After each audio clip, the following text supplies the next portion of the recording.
There's one more example of using optimization to get a power law that I'd like to discuss, and that concerns a possible explanation for the observed power laws in word frequency.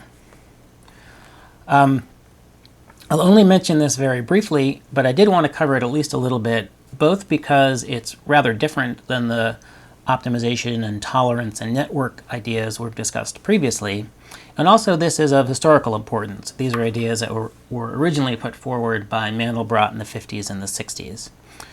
There's quite a debate around them, whether or not this is a good explanation for word frequencies.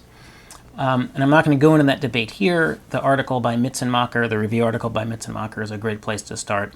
And the book by Caldarelli discusses this as well.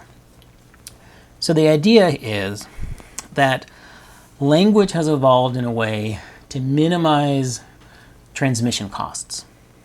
So there's some sort of efficiency argument here.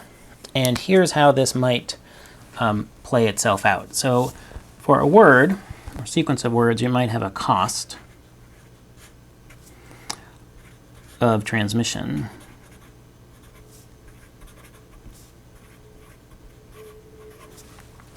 And this would be related to how long the word is. Right? So longer words cost more in the sense that they require more energy, more time, more resources, and so on. When we're communicating, hopefully we're trying to convey information, something new, something novel. So what we're trying to get across is not mere length, but a measure of information. So we also have, let's see, so I'm going to call this C and I'm going to call this H. It's going to be information.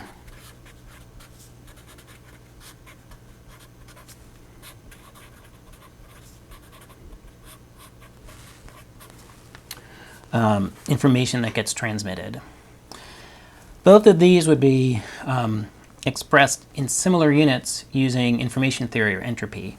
So this would be the entropy per unit time, and this would be the cost of transmission measured somewhat differently per unit time. And so what we want to do is we want to minimize cost per information. And so if one says, gee, well, what sort of distribution of word frequencies and word length would end up minimizing this expression, where these are defined using information theory in the way I just briefly mentioned before, one ends up with various power laws.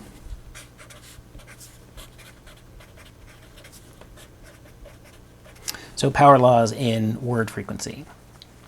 Obviously, I left a lot of math, maybe almost all of the math, out of this argument. Again, there's some pretty good resources if you want to go through that argument. It requires being a little bit familiar with information theory. But the main point is, again, here's another example of an optimization principle giving rise to a power law. So some other explanations for word frequency are much more along the lines of preferential attachment that I described earlier, that language grows in a more or less random way. There's no sort of optimality that's driving it, driving the structure of language. This view is very different. It says there is some sort of optimality, some efficiency that's driving the structure of language, and that this principle is what's giving rise to these power laws, not some of the random processes that we discussed earlier.